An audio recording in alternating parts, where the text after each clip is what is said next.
예도입니다. 존재의 숲에 있습니다. 이재명 대통령이 문재인 전 대통령을 7월 1일 점심 식사 자리에 초대했는데요. 두 분이 만나서 어떤 대화가 오갈지 그건 아무도 모르죠. 아직까지는 뭔가 정치적 사안들을 떠나서 인간적인 모습으로 좋게 보입니다. 과연 문재인이가 이번 계기를 통하여 완전히 현실 정치로부터 뒤로 물러날 수 있을지 그건 아직 모르겠어. 문재인 주변에는 김어준, 탁현민, 양정철 이런 자들만 있는 게 아니라 윤건영 의원 같은 사람도 있겠죠. 이런 사람들이 문재인 대통령에게 현실 정치에 나오시면 점점 상황이 꼬이게 되고 문제가 자꾸 생기게 된다. 그래서 이번 당대표 선거에도 후보자들 선거 끝날 때까지 양산에 안 내려왔으면 좋겠다. 언론에서 말하는 걸 봤는데 봐야 아는 거야 뭐든지. 문재인이가 지금까지 퇴임 후에 해왔던 그 모든 행보들을 통틀어 놓고 볼 때 봐야 아는 거예요. 이재명 대통령은 통 크게 해겔처럼 모든 것을 품고 국가와 국민을 위하여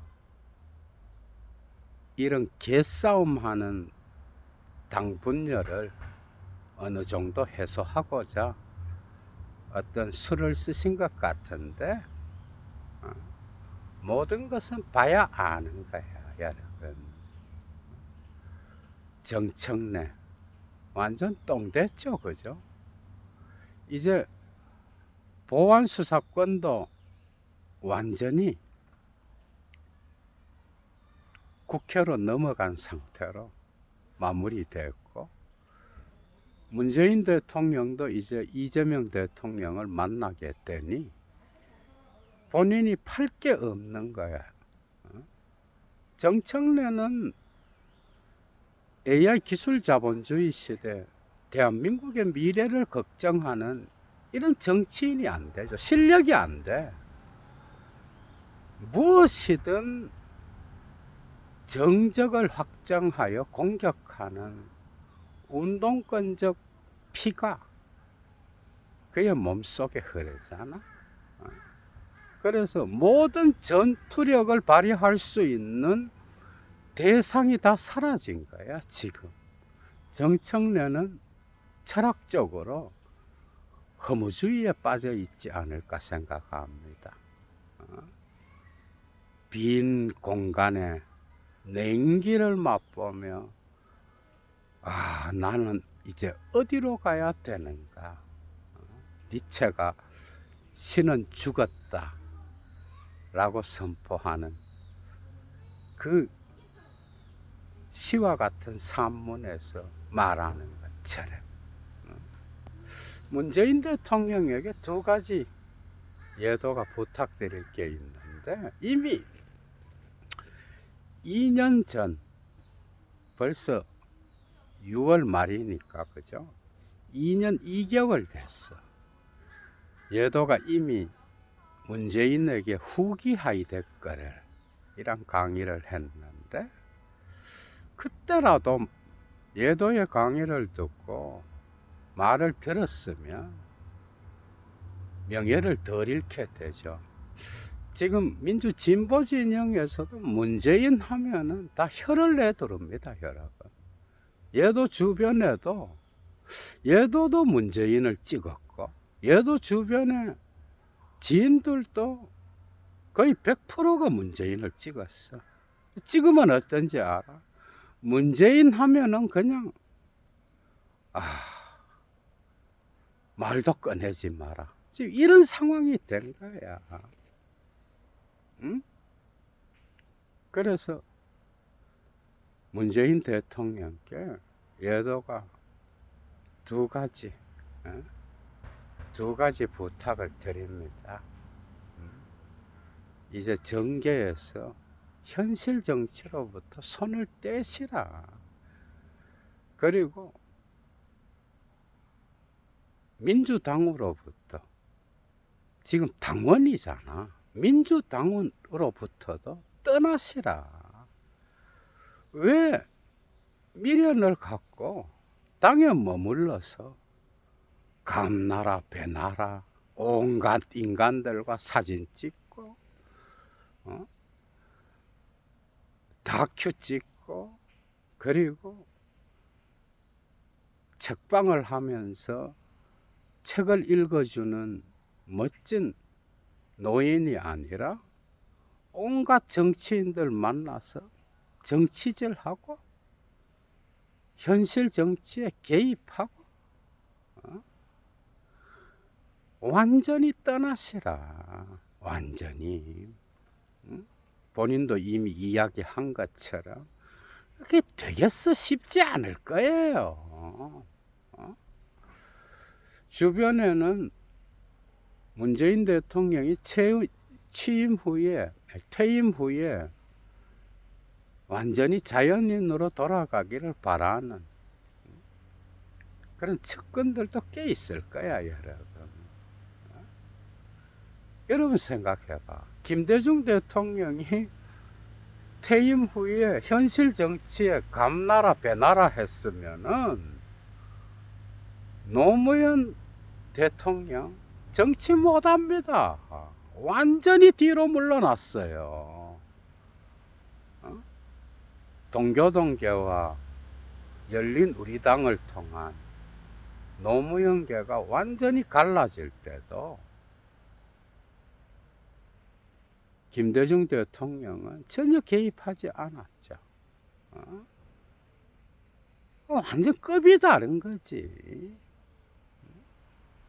그래서 완전히 정치로부터 물러나서 본인의 삶을 사셔라. 김어준 콘서트에 가서 형 동생 하면서 웃고 이재명 대통령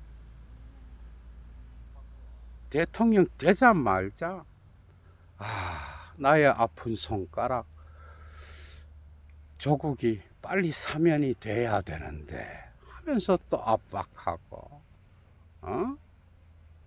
이번 회동에서 또 조국만은 통합을 통하여 살려달라 그럴지 모르죠. 끝이지 뭐. 그러면 이재명 대통령이 이런데 동조하겠어, 여러분?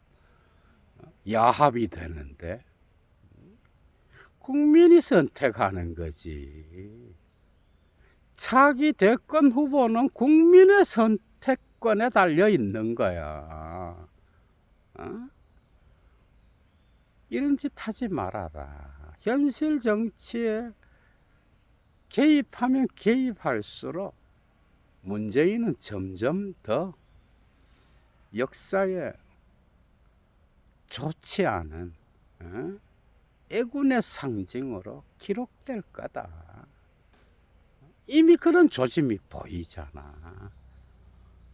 그래서 김어준 패거리들이랑 같이 연합해서 활동하면서 얻은 게 있어, 문재인이가. 어리석은 자예요. 얘도가 볼 땐 그래. 그리고 두 번째, 이재명 대통령에게 꼭 사과하십시오. 그 주변 측근들이 온갖 말도 안 되는 사건들로 엮어서 작업을 통하여 이재명을 죽이려고 했던 거 해경군 김씨부터 김부선 스캔들, 대장동을 철저하게 수사하라. 체포동의안 왔을 때 공천권 내놓으라고 흥정한 거. 여기서 문재인이가 직접 한 거는 대장동 수사를 철저히 하라 뭐 이런 거잖아. 이재명을 죽이려고 했던 거 반드시 사과하십시오. 그리고 나서 현실 정치로부터 물러나면 나름대로 코로나의 방역에 대한 업적도 있잖아, 그죠? 문재인 대통령도 업적이 있죠. 이런 것은 사실 국민의 업적인 거야. 대한민국 국민이 얼마나 국가를 생각하고 국가에서 하는 일이면 잘 따라가. 코로나 당시에도 모범 국민으로서, 그죠? 세계의 표본이 됐잖아요. 이런 국민을 가진 정치인 새끼들은 정말 감사해야 되는 거야. 정말. 그러니까 꼭 이번 만남을 통하여 현실 정치로부터 물러나시고, 그리고 이재명 대통령에게 꼭 사과하십시오. 봐야 아는 거지 뭐. 봐야, 그죠? 사람이 뭐 쉽게 변하겠어, 여러분. 앞으로의 행보를 봐야 아는 거야. 또 이재명 대통령 만나서 우리가 범진보 연대를 위하여 민주당이 조국당과 합당해야 되지 않겠어요? 이 아픈 손가락에게 기회가 또 있어야 되는데 이런 개소리 하면 끝인 거지, 그지? 그리고 이재명 대통령에게 사과는커녕 먼 산 보면서 모르는 체 할 거야, 여러분. 모든 역사는 봐야 아는 거야. 특히 문재인과의 인물에게는 어떤 신뢰를 쉽게 줄 수 있는 게 아니죠. 그런데 본인을 위하여 현실 정치로부터 물러나면 나머지 생 역시도 정말 좋은 책이 있어. 도덕경과 후기 하이데거의 언어로의 도상을 읽으면 앞으로 남은 생을 자연과 더불어 그리고 이웃들과 더불어 어떻게 살아야 되는지 그 지혜가 보입니다. 물론 성서의 복음서를 몇 번 읽으면 그런 지평이 열리기도 해요. 가톨릭 교인이잖아요, 문재인 대통령. 이번 기회에 정말 진리의 삶을 찾으시길 희망합니다. 존재의 숲에서. 그렇게 결단하시면 예도도 응원할 겁니다. 문재인 대통령의 삶을. 예도 물러갑니다. 추스.